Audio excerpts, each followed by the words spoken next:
Hello and welcome to this, our next round here at Grand Prix Sao Paulo. We're going to get a chance to see Alexandra Karim on the left of our screen, cosplaying as Luigi today, it would appear, up against Thiago Saporito in his Haruruya pose t-shirt. Haruruya, they are very much in the ascendancy right now, having a fantastic time of it at the Pro Tour level, and Thiago Saporito, he's been having a good few years of late, one of a whole variety of Brazilian pros to really convert very nicely indeed, and his Glade Clover Scout on turn 1 is facing off against a Signal Pest from Karim on the other side of things, signaling a more traditional affinity list. Yeah, right. So Thiago, he's been platinum for 3 seasons in a row. That shows a great level of consistency in his play. He's not doing that through spikes finish. He's just doing consistently well at the Pro Tour. The way he approaches Modern, I know he has 3 decks that he likes. It's Storm, it's Burgers, and it's a mid-range deck with Thoughtseize. And he's going to pick and choose his weapon according to his reading on the metagame. Now, he has the creature into play, which is a very important part for the strategy. It cannot work without a creature. But so far, he hasn't put anything into it. While Alexandre Karim has a very good start, it has acceleration through Max Alpal, and he has a payoff for playing artifacts and Steel Overseer. Yeah, I mean, I guess step 1 with the hands that you can keep for Bogles, you have to have that 1-dot creature. It's very unusual, though, that there wouldn't be some sort of an enchantment on it by this point. He's got 2 mana, and there aren't too many enchantments that he's going to struggle to cast at this point, so I guess that signals that maybe he's kept kind of an interaction-heavy hand here, and ultimately, what that interaction is, I'm not quite sure, because Steel Overseer, definitely the kind of card that you want to remove if you can, because right now, look at what it's doing to Karim's board. It's just every single turn increasing the amount of damage output that he can achieve, and right now, Thiago, he's going to have to find some sort of lifelink on his 1 Glade Clover Scout in order to be able to stay in this race. Yeah, it's just the way the Burgers deck is designed. You don't have a lot of flexibility with your mulligan choices. If you have a creature, you basically have to keep always. So he did just that, and I'm really wondering what cards he could have in hands that are not auras to enhance his guy and starts putting pressure or starting getting life back. Now, this is not to say that Saporito is out of this race in the slightest. There's plenty that he can be doing here, but it would appear that he's basically kept a hand of lots of creatures plus lands. And that on its own, if he's trying to be a fair creature deck, then he's not going to do very well, because if Bogles is not being unfair, it's really not doing anything. Yeah, he's played 3 creatures. They each cost 1 mana, and they each are 1/1. Yeah, this is not a winning strategy in and of itself, and with the cranial plating coming down for Karim, he's able to punish very, very heavily indeed here. Big swings coming through, lots of artifacts in play, meaning that this cranial plating, it's not a lethal attack, but it's really not that far off. Yeah, it might as well. It's actually very close to lethal. Affinity math, of course, is a little bit complicated. So there's 4 or 6. There's 10 artifacts in play. Yeah, plus the 2 triggers. All right, well, I mean, that's enough to close things out for game 1. Saporito just drawing cards from the top of his deck, trying to figure out if he'd had any more turns, whether or not it would have helped him. Ultimately, he did not, though. Going to game 2, he now needs to win 2 on the bounce, and while I would say that the Bogles list, it definitely has the potential to race against Affinity, losing game 1 means that he's going to have everything play right in these next 2 games, and there is the potential from the Bogles deck, as we saw in that game 1, for it just not quite to all come together. Yeah, that could happen. I think the sideboard is going to help Thiago quite a bit. Burgers is that deck that has a surprisingly powerful sideboard just because it plays the color white. It has access to Stony Silence. It's a card that I think Thiago definitely has, and he's definitely bringing it into play. That actually increases the ranges of hand he can keep. Like maybe he doesn't keep a creature, but he keeps a Stony Silence on the play. I mean, I guess that one of the challenges potentially, though, is that depending on the exact build of this affinity list, some affinity lists are absolutely crippled by a Stony Silence coming into play. However, increasingly, especially with Stony Silence being played a little bit more against the likes of Crocline Ironworks, some of these affinity lists, they're being a bit cute. They're choosing options that are not as harmed by Stony Silence as perhaps we might have seen in the past. If you've got an Etch-Champion in play and you've got a few other artifacts, that Etch-Champion still has protection from all colors. Etch-Champion's ability pretty relevant in that it can just block and block and block again, and unless there's trample involved, then that will be pretty decent against Boggles. Now, yes, it stops a lot of the explosive starts, it stops the cranial platings and similar, but if we happen to see, I don't know, Edge Champion plus Master of Ethereum, then it may be that a Stony Silence alone is not going to be good enough. Yeah, he definitely has outs to it. It's not a complete game over. But the fact that it stops Max Oppo and Springleaf Drum to adding mana makes it that more unlikely that you have access to those powerful 3-drops that are good against the Stony Silence. So on the place, certainly a very powerful card and something that is worth keeping a hand just for it. Alright, so these players going into game 2, the Boggles player will be on the play now, and ideally, we didn't see a single creature enchantment in game 1. Suffice to say, they are what this deck is all about. It actually doesn't run very many creatures, which is kind of why you can't afford to mulligan a hand that does have a 1-drop. Yeah, this deck's all about building your own gigantic, trampling, life flinker, first striker, hexproof creature, right? Yeah, the hexproof is the bit that you're not applying using enchantments, because you know what? You need to know from the very beginning that your creatures are safe from removal, and the best way of doing that is having them all be hexproof. The one that sometimes gets a pass is called Spirit Dancer, because it represents such a gigantic threat if you are able to keep it around for any length of time. But Slippery Bogle on turn 1 here, that's where the deck's name comes from. It costs just a single green mana almost always, the blue mana not really relevant in this matchup. Here it finds itself up against the Vault Scourge. The Vault Scourge offering a life buffer for the Affinity deck could prove pretty relevant here if it comes into a racing situation. Yeah, that and a cranial plating is very relevant. Thiago keeping his pattern of just playing creatures and not auras, but that's fine. That's a powerful creature he played there. And it creates a weird tension for the Affinity deck. Does it want to bother keeping in any way of killing creatures when there's only a Core of Spirit Dancer to kill? I'd venture to suggest possibly not. Yeah, I'm going to agree with you. I think that's just not a winning strategy. It can may not have a target. There's also Dryad Arbor that Boggles sometimes have, but I think he can't afford to have too many colored spells after board, so he's going to choose something that interacts with Thiago, like Thoughtseize. Oh, and Stubborn Denial on there, stopping the first Stony Silence of the game. A gigantic play. Springleaf Drum offering the blue mana required to make sure that even without the ability to act as a negate with a ferocious creature in play, still able to just be a straight up force spike, and Saporito was not ready for that one, and that could be a swinging factor in this second game. Yeah, you can see it. He drew it one turn too late, and he didn't have the third land there to play around the Stubborn Denial. Now, Karin, I have to imagine, is a dominating position. By playing that Arcbound Ravager, that's his payoff for having artifacts. He's attacking Fly Flinkers. Thiago is going to need some powerful cards like Daybreak Coronet to build a gigantic enough Boggles to raise those cards. Yeah, Daybreak Coronet, of course, you can't play it as the first aura that you enchant a creature with, so there's going to have to be something beforehand. Spider Umbra, the first enchantment being played on that Slippery Bogle there. Yeah, and he's drawing cards.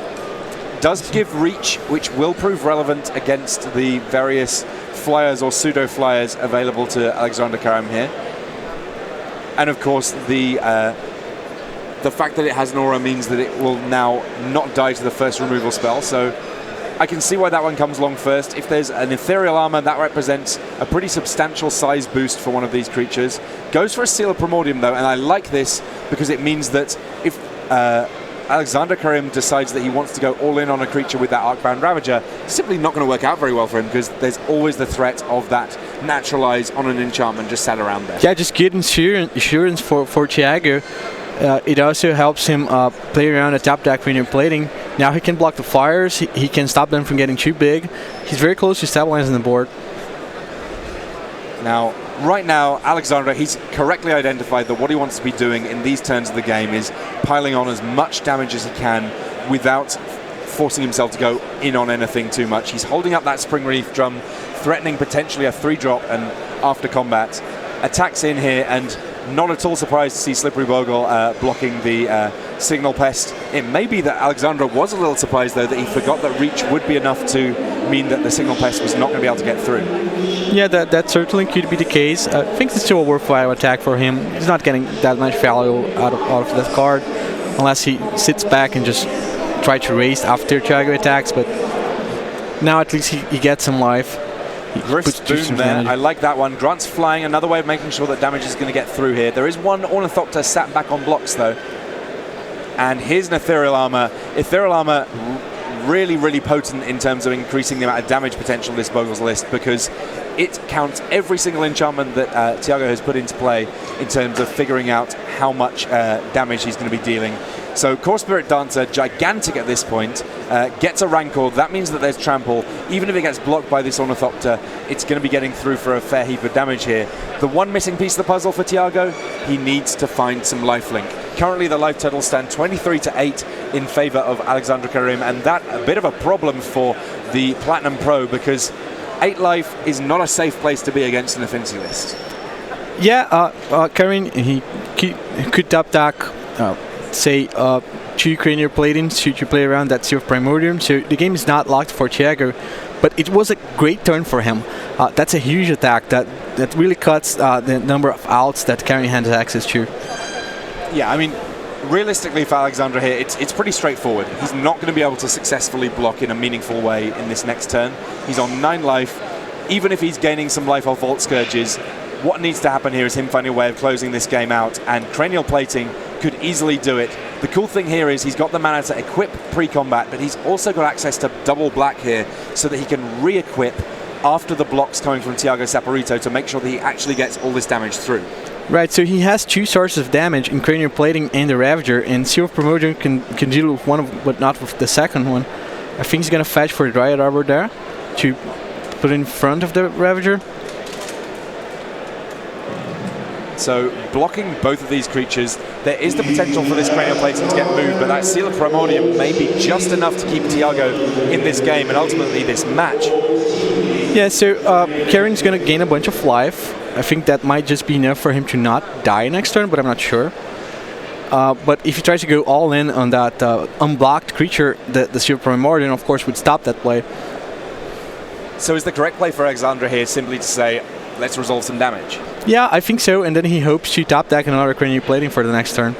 That's assuming he stays alive. Like, I mean, it's going to be a gigantic attack coming from Thiago in this next turn. Yeah, he's going to have more arrows coming down, so it's going to be even harder than it was last turn. The last turn was pretty hard. Looks like we are moving at decent speed. It's going to force, and now he goes all in for the Ravager. Yeah, I kind of missed that play there where he can move the Cranial Plate at instant speed with playing 2 black. That's the reason why he didn't attack with Ornithopter. But here comes Seal of Primordium. That meaning that he's having to go for the... he's not going for the plating, he's going for the creature. I guess that at this point, Thiago, he's in a straightforward binary situation. He's either alive or dead, and he just wants to make sure he gets through this turn, because I think that if he succeeds in that, it's all over. Yeah, so Karen cannot push any damage through, and he's not going to gain that much life from the Cranial Plating lifelink. I mean, the Affinity deck, it's kind of fought the good fight this game, but I don't believe that that's going to be enough. Yeah, Thiago made the right play of hitting the seal on the creature instead of the plating, which means that's the reason why Karen's isn't pushing through any damage. All right, tapped out against the Bogles player that's already attacked you for pretty much all the beans, and now he's just going to have to do these last few points. 15 damage for a Bogles deck, not actually that big a deal. No, looks very doable, especially because any aura Thiago draws is going to find him a second one. He's already cashed in a Horizon Canopy, plays a Stony Silence. It may be that this is 4 auras.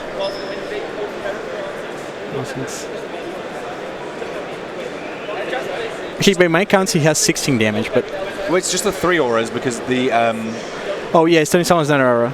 Yeah, it's not helping the core spirit dancer here. 6, 8, 10. Yeah, I make it 13. But then there's the Dried Arbor and the Slippery Bogle that I think makes this exact. I'm sure that both these guys... Yeah, they're going through that. They're going to double check. Yeah, they're going to make sure.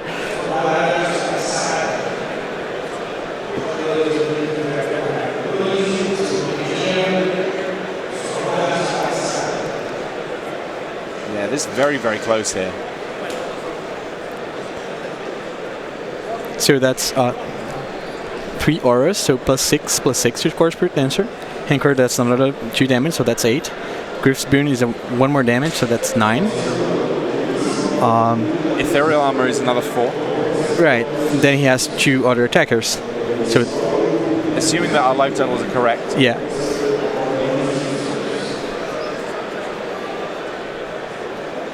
Oh, they got a judge in just to make sure. This is why playing this deck on Magic Online is It's so much easier, right? And playing it in real life, you need to be a little bit careful. Yeah, I mean, sometimes you can see players using dice and putting in extra cards. You have the count during the game.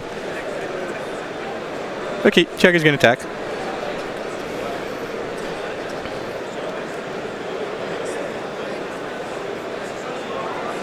And ultimately, part of this came down to the fact that when the Slippery Bogle blocked with a Hyena Umber, with a Spider Umber on it, Totem Armor meant that the Bogle stayed around even if the armor went away, and that was enough to be exactly enough to win the game. It was very, very close there. Yeah, that was such an interesting turn. The option that carrying exerted to move the Queen you're playing around, I wonder if that didn't cost him a few extra points of life that he could otherwise have gained by just letting the creature die instead of sacrificing some of the artifacts to put it on it to get a bonus from the Ravager. Well, that'll be one that maybe Alexandra has to watch back on the tape and decide if he feels like he could have played differently. As things stand, though, we are going to game 3 between these two. Alexander Karim here with his affinity list, currently 4-0 up against the 4-0 Bogles list of Thiago Saporito. Interesting the amount of range that Saporito has on his decks, because Storm, kind of aggressive, non-interactive, but very spells-based. Boggles, aggressive, non-interactive, but creature-based. And then you have your variants on green-black lists, whether they be junk, whether they be jund, that are characterized by massive amounts of interaction and ultimately still kind of being aggressive. So what we talked about at the top of the show about there being potency in trying to actually kill people rather than sort of stop what they're doing, that's the one consistent factor in what Thiago's got going on. Yeah, I think that gauntlet approach to Modern, when you have different decks that can attack the metagame from different angles, I think it's something that it's very interesting. I think that the viewers can learn from that. So for this week, I talked to him a little bit before the Grand Prix. He thinks Bogus is, of course, very good against the creature decks like Humans and Hollow One, and he thinks the current crop of blue control decks, they're not respecting Boggles enough. So he looked at sideboards and main decks from Barcelona. He said, okay, if that's those lists that people are going to play, I think Bogus can beat that. And then, of course, there are combo decks, which are traditionally difficult for Bogus, but those are decks where he rely on his sideboard. So considering all those factors and that he expected the creature decks to be popular for this week, that's how he chose his weapon. All right, so going into game 3, these players drawing their opening hands. It looks like there's a good mix of... he's definitely got lands, he's definitely got enchantments. I can't quite make out a creature beyond Dryad Arbor in Thiago Saporito's hand here. Meanwhile, Karim, he is going for a mulligan here, going down to 6. And the affinity list, in my mind, is one of the ones that can sometimes get itself in a bit of trouble with mulligans because it really needs critical mass of things. It doesn't necessarily mind too much the details of what those things are. Almost anything that it's got that costs 2 or more is going to be very powerful, and if it can explode on the first turn or 2, that's great. But as you lose cards in hand, you lose the potential to have that kind of explosion. Right, so Affinity deck usually has 14 to 16 payoffs for playing a lot of stuff artifacts, and it really wants one of those in the initial hand. Of course, it still has 2 mulligan hands where he doesn't have any land, which appeared to be the case for his former hand. and it appeared to be the case again here as he goes to 5. I'm trying to take a peek at Thiago's hand. If his only creature is the Dryad Arbor, that's a little bit of a risk that he's going to take. He's going to count on the fact that Affinity might have sideboarded out his Galvanic Blasts, so it's a safer choice for it to land on the first turn. Yeah, and the Dryad Arbor, it comes into play on the first turn. It does have Summoning Sickness, so it's not going to be able to immediately suit itself up. But at the same time, I did see that there's some pretty potent enchantments in hand as well for Thiago Saporito, so he may be able to string something together in subsequent turns, get some big attacks in, and here we have Karim. He's got himself to the scry, so that's a nice spot to be in. And we see Khan Sign of Urza in hand there. That an interesting addition to the Affinity list that's come along from Dominaria. Yeah, that's another powerful payoff. Maybe not the card he wants to see after Milligan to 5, because he's so far away from being able to cast it. Early doors, though, we're seeing Ingwald Nexus teaming up with that Volt Scourge, so he's doing poison damage, he's doing regular damage. One way or another, he's getting through for something. And the poison actually pretty important in this matchup, because there are occasions where the Boggles list can gain an unassailable amount of life with lifelink on one of its big creatures, but that does not mean to say that you're not still able to close things out if that infect option does work out for you. Yeah, absolutely. So Thiago found another creature in his first aura, so already put a stop to the Fire Span from Karen. And Karen actually found his third land drop, so we might see Karn this game. Yeah, 3 Nexi on subsequent turns, 2 Blink Moth, 1 Ink Moth, all working along as a nice little Nexus family.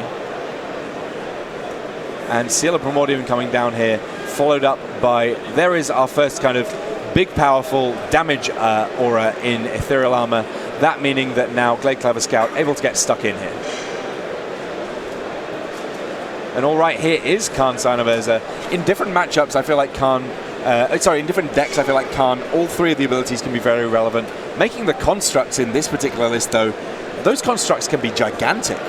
Yeah, they could be. You can see it's a card that I think he primarily wants against the control decks, just because it's a threat that is hard for them to deal with, and it's going to generate a little bit of card advantage.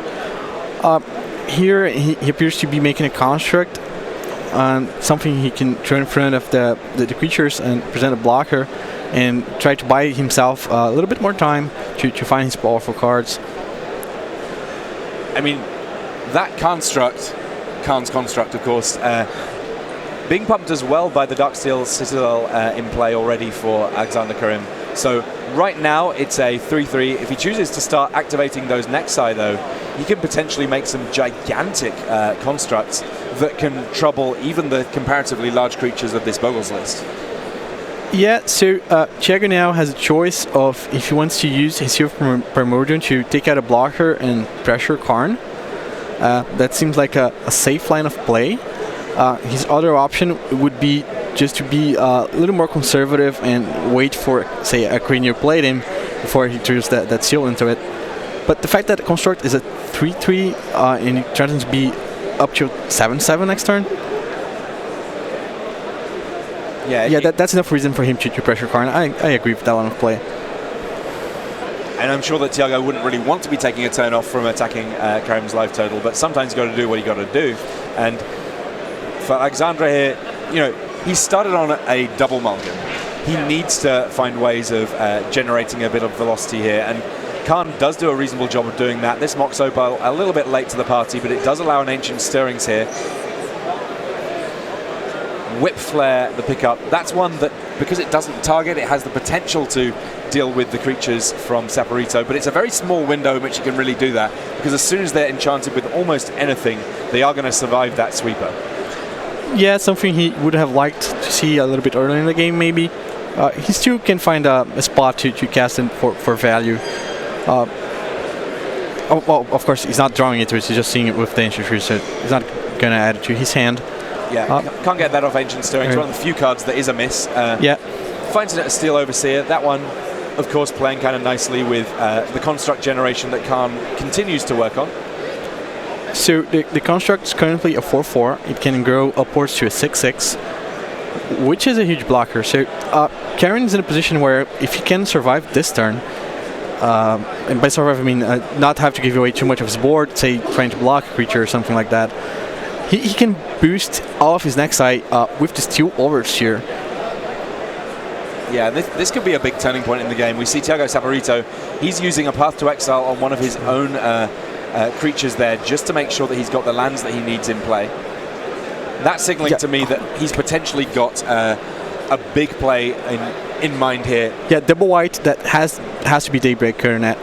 Yeah, and Daybreak Coronet is one of the real reasons to be making lots of auras. It grants so many additional abilities. He's getting a big pump in terms of +3/+3, First Strike, Vigilance, Lifelink. This is how you close games out. And the big attack, Karim saying, no, I'm just going to let my Planeswalker die. It's not worth it trying to invest resources to survive in a fight against the cat with a scarf coming along on the other side of things. Saporito's life total now 25, going to be quite difficult to beat down against. But as we have previously noted, there's still the potential for big attacks with an Infect creature. And this this Etched Champion that's in play, it has got protection from all colours, and right now I do not believe that the Gladecover Scout has access to Trample, and Driftspoon getting countered there, meaning that there's not going to be flying either. He may be able to block for a few turns here. Yeah, Carrying doing a good job of staying alive against his assault of auras. Thiago really doesn't have a way to retreat temper damage, as you mentioned.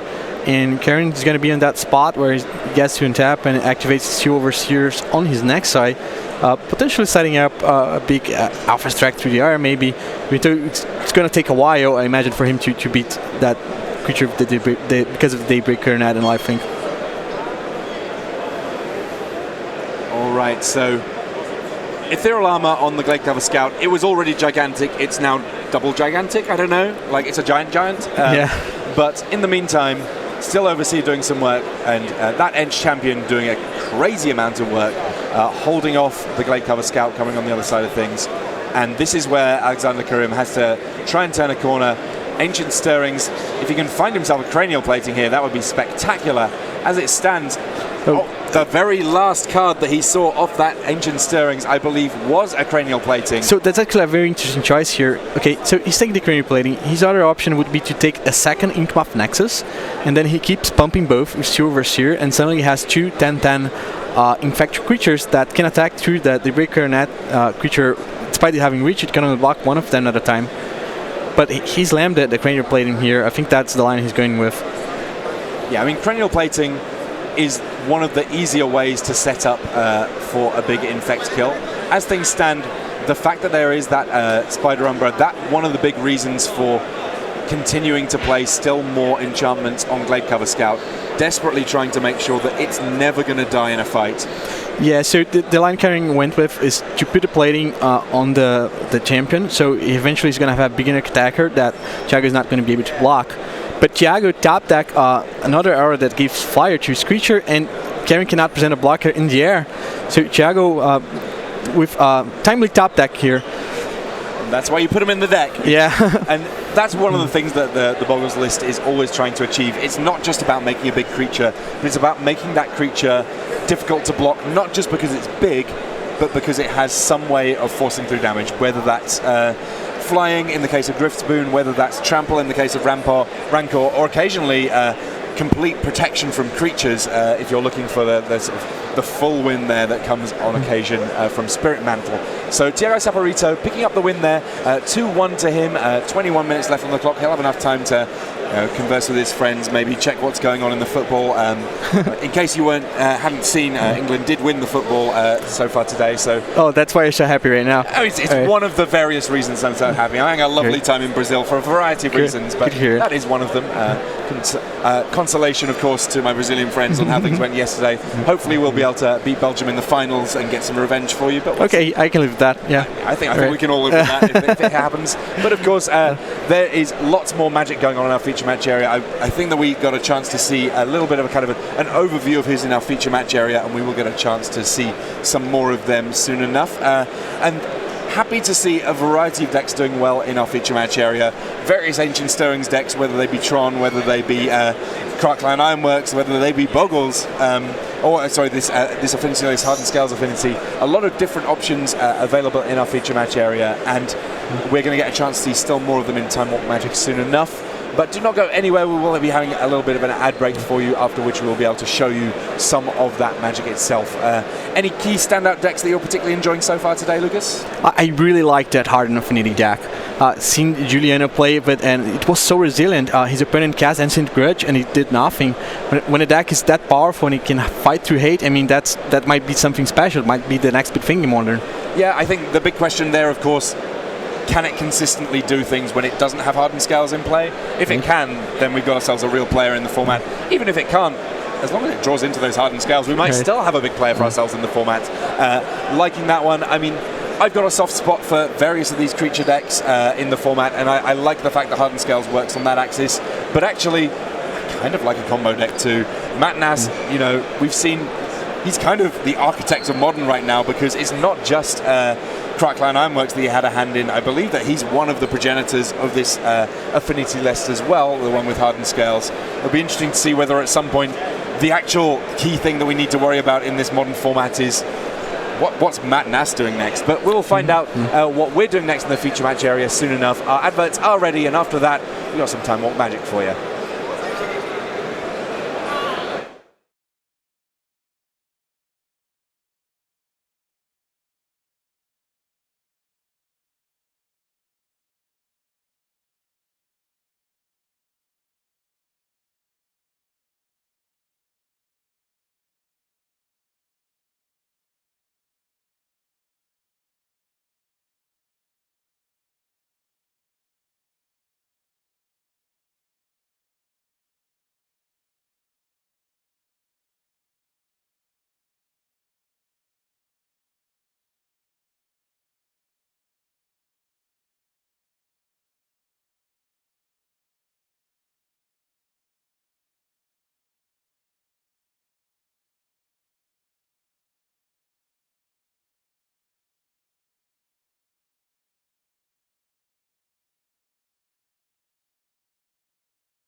Hello and welcome back to Grand Prix Sao Paulo. I am Tim Willoughby, this is Lucas Esperberto, and we are having a fantastic time here on the Pro Show, showing you just about as much modern as we can. And you know what, even though most players in the room have finished their round, that does not mean to say that we do not have a little bit more magic to be able to bring you from our feature match area, because just as we've had our live games carrying on, we've also been recording just a little bit of time walk magic for you. We're going to get a chance to jump back across to our feature match area and see a little bit more about what the pros have decided are the cards to bring along to this modern format. Let us head back across to our feature match area for some time walk magic. So here we have Marcelo Mafra, and he's up against Joao Leis, and we have Elves versus Bant Nightfall. So Elves, a deck that's very, very explosive indeed. It got a big shot in the arm when Devoted Druid found his own little combo there. And in the meantime, Bant Nightfall, it gets to do cool things with Knight of the Reliquary, and we spoke about it but didn't see it in round one, that being Retreat to Coral Helm. Yeah, right. So João Lelis, he's the reigning Grand Prix champion. Oh, fantastic. We've playing that exact deck, so it's something he's very familiar with. He had a lot of success with it. I don't know how the matchup against Elves going to be like, so let's figure it out. Well, I mean, I guess that if anyone knows someone who's already got substantial success with exactly that deck would. Some of the key things that some of the Elves deck run these days, in addition to just being able to generate a lot of mana, they have a lot of kind of card drawing, card selection with the likes of Quarter Calling, with the likes of Collected Company. They can both generate mana and cards very, very easily indeed. And that means that they can feel like a combo deck, but when they're not being a combo deck, they can kind of be a pretty reasonable aggro deck. You've got all of these creatures on the battlefield. It means that if your opponent is able to stop you with your A plan, if you will, you can still get something pretty impressive going. Yeah, multiple angles of attack. I imagine he won a large amount of numbers just by casting Collected Company, attacking the creatures. And that threat of the combo makes Marcelo Mafra maybe sideboard a little bit differently and play a little bit differently, and those kind of edges that João is going to use in his favor. Okay, it looks like we are now able to kick things off. I think we just had a little slight technical bit in terms of fast forwarding and rewinding. We want to bring you as much of this game as you can, because actually our main match did finish with a reasonable amount of time left on. Does not mean to say that we've got a good, happy little crowd around us watching games from behind us, but we're going to try and bring you just as much of this match as we can. And it's a Birds of Paradise on turn one from Lelis. Yeah, I imagine that's what his deck wants to do every game. So after a good start, Marcelo also very capable of playing one-man Accelerator in turn one, and there we see Llanowar Elves. Yeah, he reveals it to Guildleaf Palace, then immediately plays it. Llanowar Elves, they've been a fixture in Magic for almost its entire history, of course, was in Alpha. We'll see potentially some Llanowar Elves opened in the Unlimited draft at the end of this weekend. And of course, back in Dominaria. Admittedly, somewhat more of a target on its head these days with the likes of Goblin Chainwhirler in Standard, but at least in Modern, these one-mana accelerants often do make it into the second, third, fourth, and subsequent turns. So something that João can pick up here is that the land that Marcelo plays, it taps for black mana, which could signify he has Shaman of the Pack in his deck. Yeah, that's one of the cards that's not ubiquitous now in these Elf decks, but can represent a lot of damage. No, I've seen lists that can play the combo with Devoted Druid and focus more on white cards, and lists that just try to build a go white army and use Shaman of the Pack as a finisher, which seems to be the case here for Marcelo. Now, from looking at what Marcelo has going on, we may see an absolute explosion this turn in terms of what gets cast, because I believe that there's both a Heritage Druid and a couple of copies of Nettle Sentinel, and those guys, they are the best of buds when it comes to generating mana. Yes, he can start going off, and João, he's holding a counter spell in his hand in the form of a creature, and he's going to use it right away apparently. Yeah, there he goes. We're going to exile that Nettle Sentinel. This is going to stop Marcelo from truly getting off this turn, but say he has a Collected Company next, João's not going to have an answer for that. Yeah, the spirit there, a really nice answer to a lot of what's going on in this format, allows him to be proactive in attacking as well. And Marcelo here, I guess maybe because he's seen some counter magic, says, well, if I get Heritage Druid and a Nettle Sentinel down, those two, even if I don't get double Nettle Sentinel, they're still quite the combo, and makes the most of the fact that his opponent tapped out here. Yeah, so you can see João really, he fired it off at the first opportunity. He's looking to attack with it. With Exalted, that's an attack for 3. It's not going to take too many of them to close this game out. Yeah, it's a respectable clock, but I wonder now Marcelo can play any of his payoff for elves, and João could be in a little bit of trouble.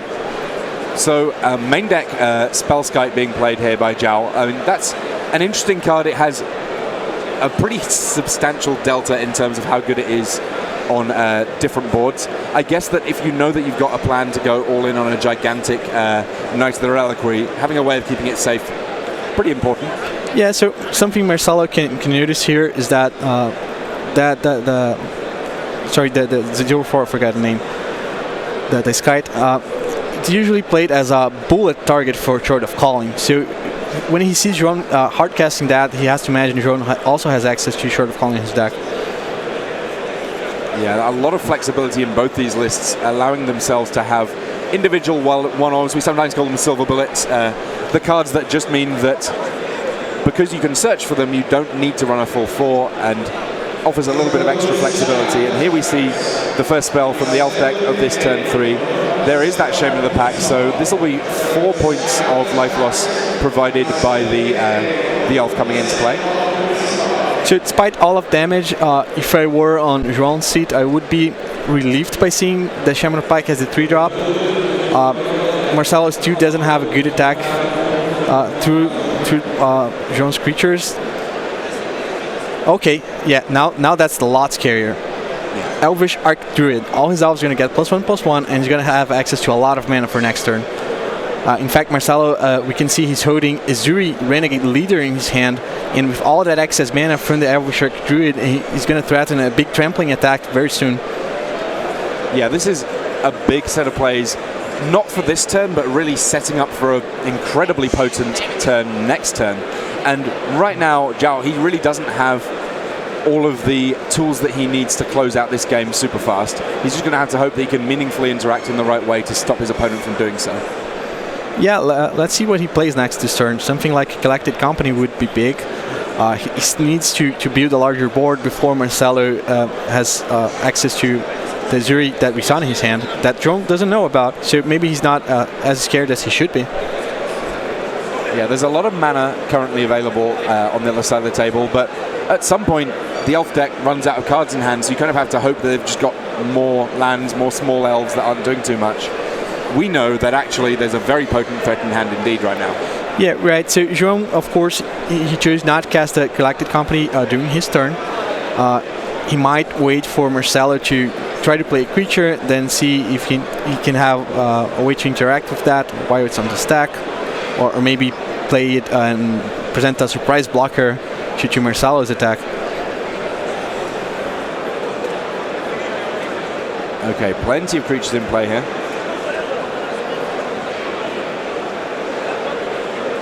Not quite sure what the formation's all about there, but it seems very important to Marcelo, so we're not going to complain. The creatures that might be most likely to attack up in front, I guess, maybe. Yeah, that makes sense. Usually I like to spread my creatures by those that have the same power, so it's easy to do combat math. But yeah, just putting the creatures you're going to attack in front is just a good habit to have. Okay, what do we have first here? There's Ezuri. Yeah, that's a cue for Collected Company. Yeah, there is still the potential to hit counter magic here.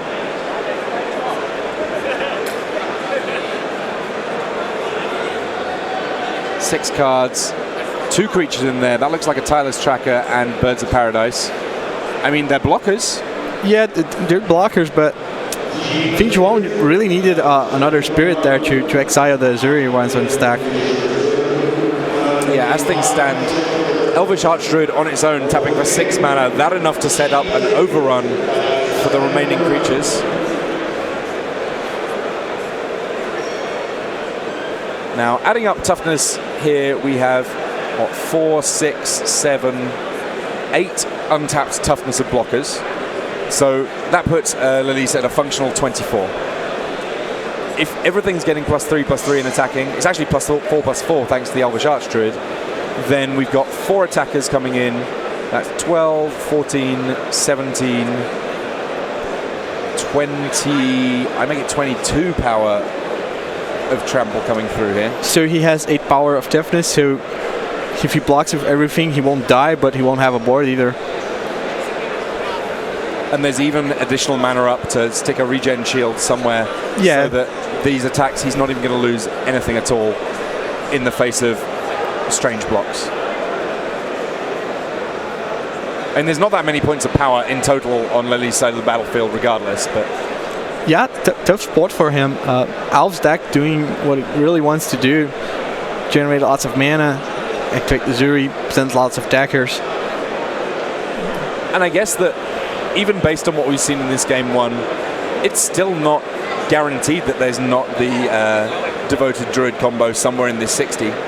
Well, you're right. Because of the fetch lands, he could play white mana and access to Vizier of Druid, Vizier of Remedies if he wants to. I mean, the Stomping Ground in play suggests to me that there might be Blood Raid Elf somewhere in this list as well. Oh, that's a good call, yeah. So it makes more sense to pair the Druid with Shaman of the Pack. They're just 2 creatures that works towards the plan of dealing damage the hard way.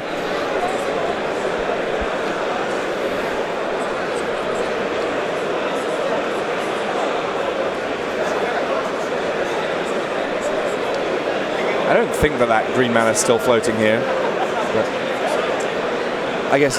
Yeah, I think any excess mana he had, he could use to generate the regeneration shoots, as you pointed out. João, if he has Path to Exile, he could use his creatures to sacrifice a clue and see if he draws into it. That would be one out for him to not take tremendous amount of damage, just very large amounts of damage. But it's going to be a hard game for him to come back from this position. Yeah, right now I would say that Lily's up a creek without a paddle and potentially without even a canoe at this point, just sort of trying to tread water, stay alive as best he can. Yeah, oh, actually his Bird of Paradise coming to play this turn with the company, so he's not going to be able to use that for mana. So top decking up F won't be an out.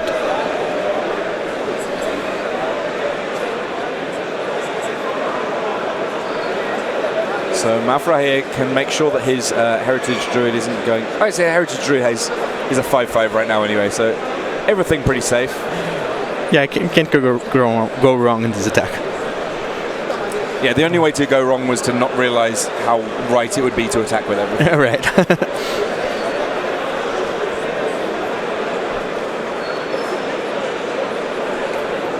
These, of course, are double checking the damage, not to mess anything up. Oh, maybe they're double checking whether or not Spellskite can redirect a regen shield.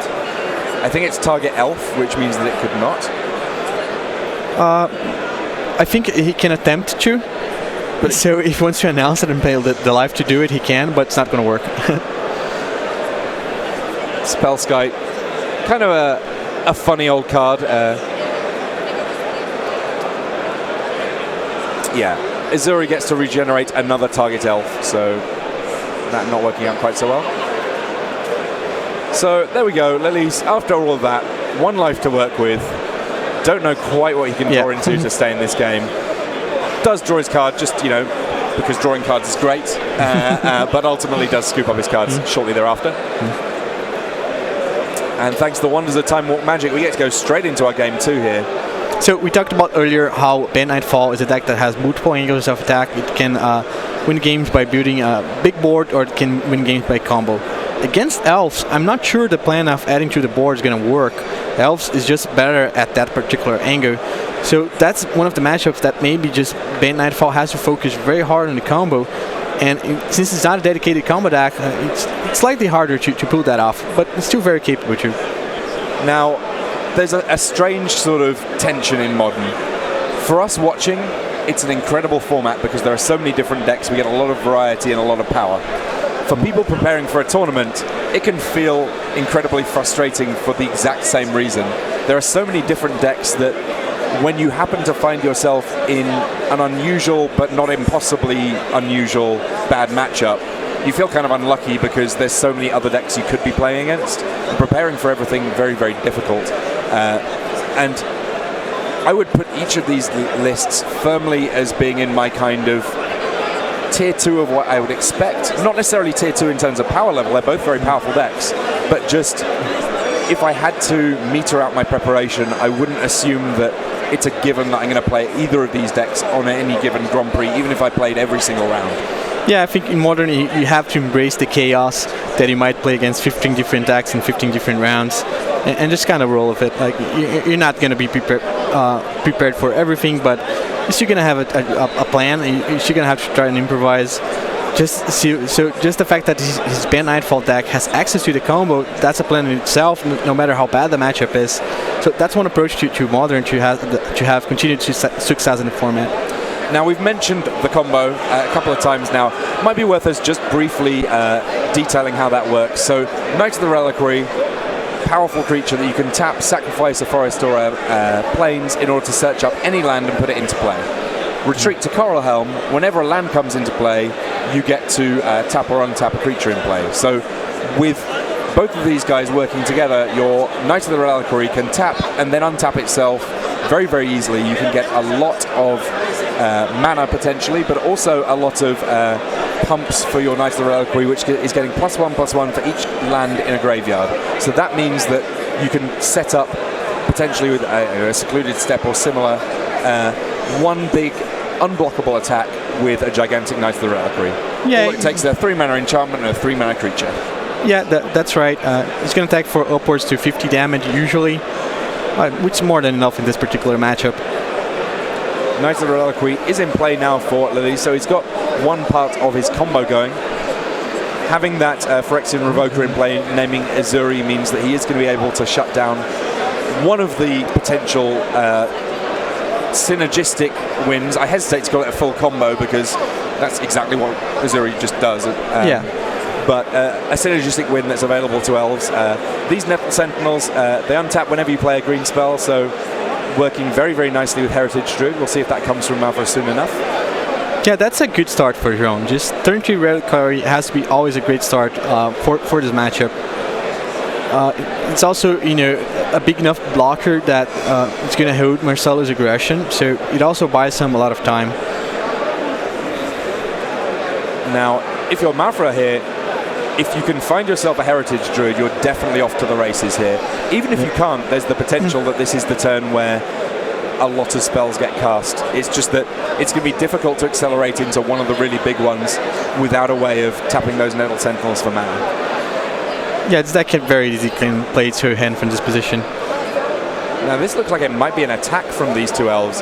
That looks a little suspicious to me because the Knight of the Reliquary in play is already big enough to just eat one of those elves. Yeah, I wonder what Malphur is up to here. Jean doesn't know either, so he's going to take his chances. And maybe that was the alpha and the omega there. When in doubt, attack. Elvish Mystic, the functional reprint of Landmore Elves there. Now, having this on a different layer, I totally get. Your creatures with Summoning Sickness, your creatures without, being able to make sure you remember the difference, very important when there's clearly a temptation to be able to tap your creatures for mana.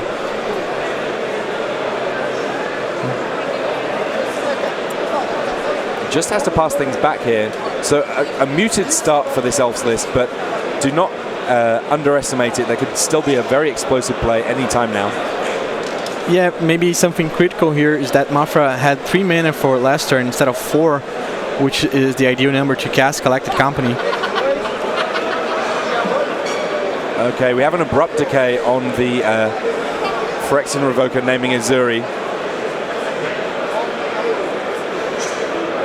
What is our response here from Zhao?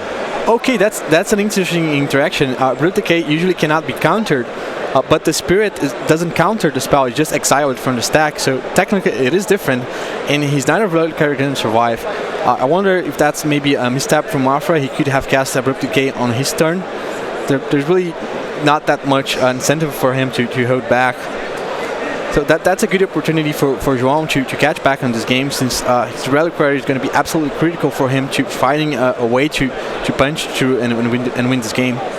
So another suspicious looking attack here from Marcelo. Hey, it worked last turn. No, I really don't like the block with the 2 and 3 because he can play Galactic Company and find an Evershark Druid. It's gonna pump the Natto Sentinel and it's gonna return his Abrupt Decay to hand. Yeah, that's what's going on. So João's really hoping to dodge Evershark Druid in the spot.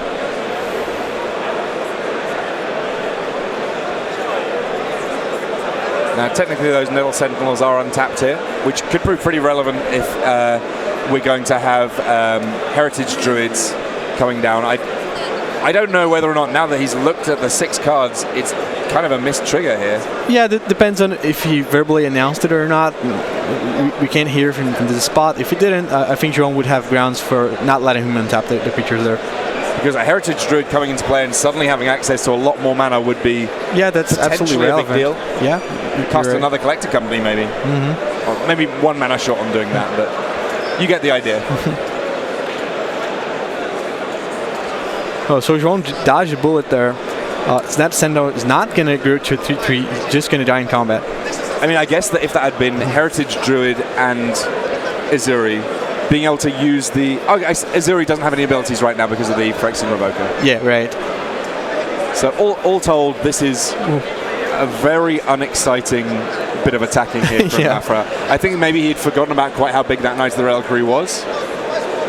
Yeah, I mean, the buff attack worked last turn. He did. So I can see him doing it again, and I think he actually got the blocks he wanted. The 2/3 Spirit jumped in front of the 2/2 Natto Sentinel, and he took his chance with Galactic Company, which was a risk he had to take in that position. It just didn't pay off for him. The life total is currently 19-14, but when the life totals go down in this matchup, they tend to go down in big chunks as we hit the mid and late stages of the game.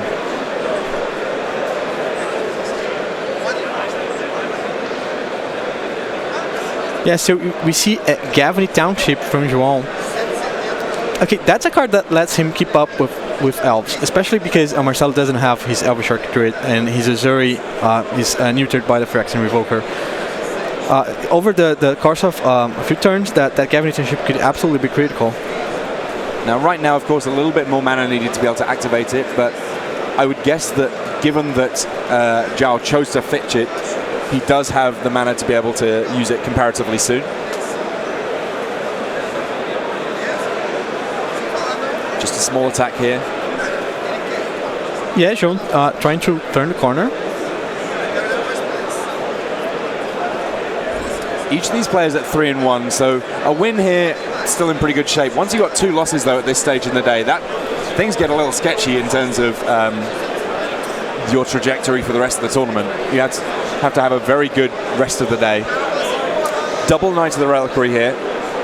They're both benefiting from all those lands in the graveyard. And of course, the speed at which those lands can go into the graveyard increasing quite a bit now. Yeah, just imagine how this game would have been different if Azuri would be able to activate his pumps. I mean, it looks like we may have a Shaman of the Pack this turn for 5 points of damage that's going to be difficult to stop for Zhao.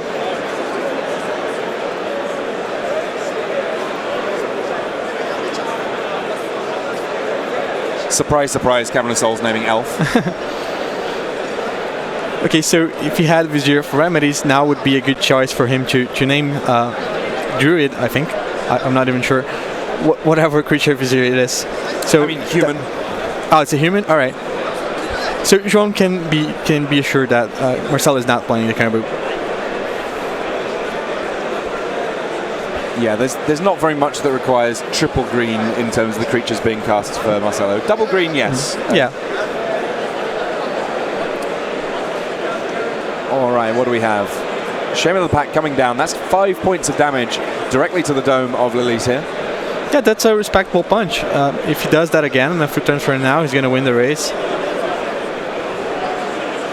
And of course, being up a game, if it doesn't all come together here for Mafra, he still has the potential to win it back in a third one. Yeah, absolutely. All right, so there's enough land in play now that Lilies will be able to start using Gavany Township. I mean, these Knight of the Reliquaries as well, they're approaching the stage of being able to, even without any big combo, simply start attacking to a point that it becomes a real problem for Mafra. Yeah, no, Mafra is in the decision if he jump blocks to buy time so he doesn't die to the aerial pressure, or if he keeps his creatures in play and hopes to top deck Shaman of the Pack and just try to force 3 elite of damage that way. I mean, having to throw Azuri under the bus there, but it's just because no abilities means that it's definitely the worst creature he has in play. Kind of unfortunate. Yeah. If Azuri was in play and active, having access to all those regenerating blockers would mean that this race was very firmly in the favor of Lilies, even given the life totals of 15-9 now currently working for Mafra. I believe that we do now have an Archdruid in hand for Mafra. A straightforward Lord here. Okay, so he's going to cast our Archdruid. I think he has a second Azuri in hand. So if he can find an answer to that Phyrexian Revoker, he could have a huge attack and he could pull it off a win here. But here's a Collected Company. This could be a gigantic play for the Bant Nightfall deck. Doesn't look like there's too terribly many creatures in there, but you only need 2 and find a way of stopping the Elvish Archdruid. And, you know, a Spellskite on top, it might even be able to start attacking at some point relatively soon, given the fact that there is that Gavany Township in play. Yeah, that was a big company for João. Not only does he dealt with the Lord, he added another fire, and now he has insurance to protect his Phyrexian Revoker. So Marcelo is running out of options this game. I think we're going to move to game 3 here very quickly. Yeah, Azuri Renegade leader coming down, but I mean, you mentioned trying to find an answer to the Phyrexian Revoker. Firstly, there aren't that many answers in the world of the cards that are typically played by elves.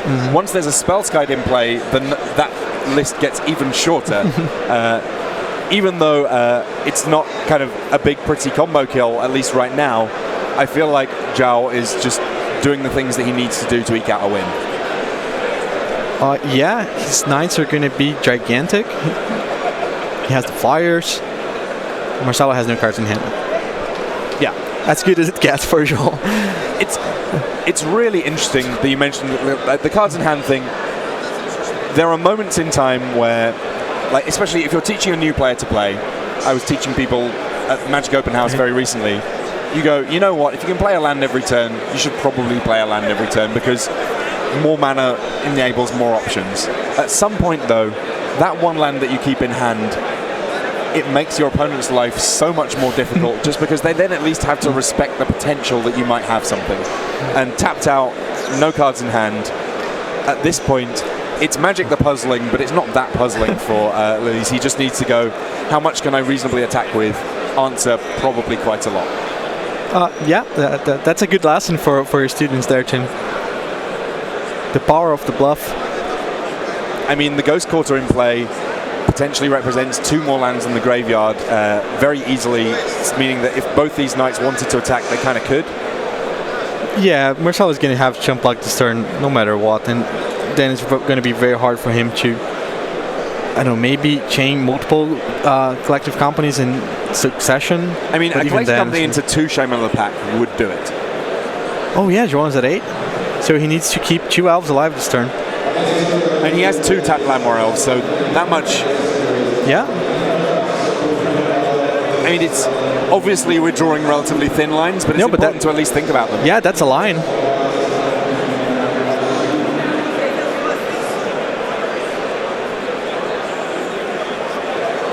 Bloodbraid Elf into Shaman of the Pack is kind of interesting.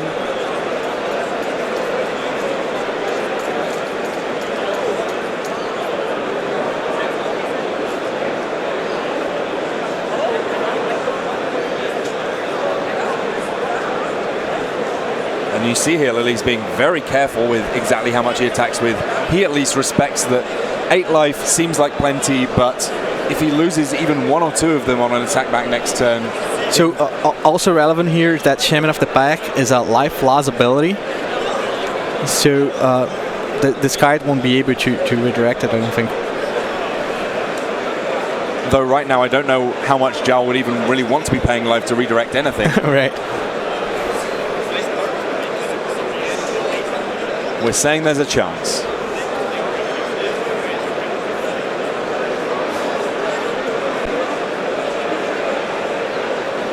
All right, giving one of his Knight of the Reliquaries protection from green means that blocking very, very difficult now. The 2 spirits in the air, they're attacking for 6 and can't be dealt with. Is there a further 9 coming from this Knight of the Reliquary? 1, 2, 3. If there's 6 lands in the graveyard, then this is a lethal attack. Yeah, that's a pretty cool play by João, just abusing the fact that he has 2 Knights of the Reliquaries. One of them attack for a lot, and the other one finds a way to make it unblockable with that Sejuri step. I like it a lot. So we are going to see our game 3, and thanks to the magic that is Time Walk, we do not need to wait too long on too much shuffling, resideboarding, posturing maybe, a glare in the eye, none of that.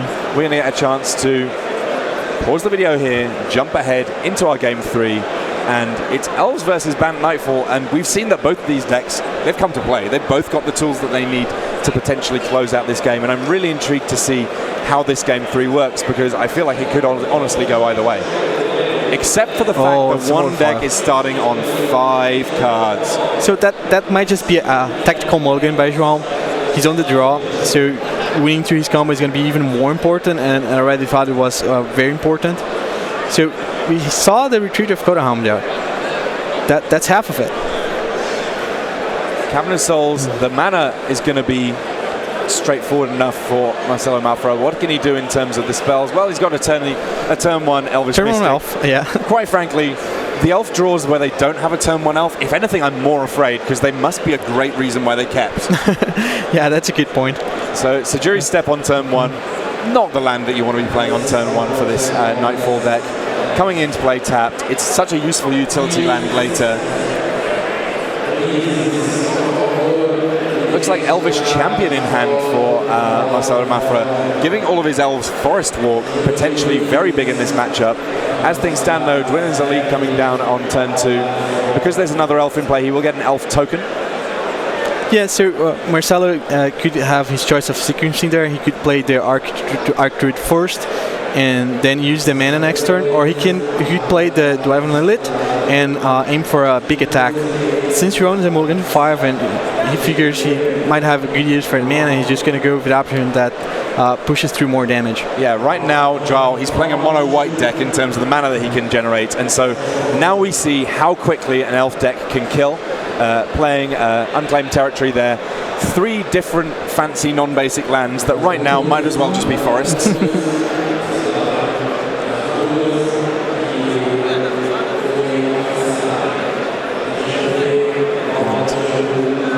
What's going to be the follow-up here? I think I like Elvish Archdruid this turn. Yeah, if he does that, he's going to have attack for 7. João's going to be at 12, and then he's going to have 9 power for next turn, so it's actually a 3-turn clock. So maybe he's incentivized to find a different line where he just tries to add more power to the board.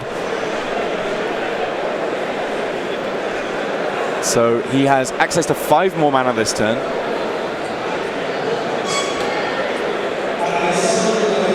Right now the Lord, and can he play something else? Sorry, even more mana though. So difficult to add up. He's just actually going in for a little bit of an attack here. Yeah.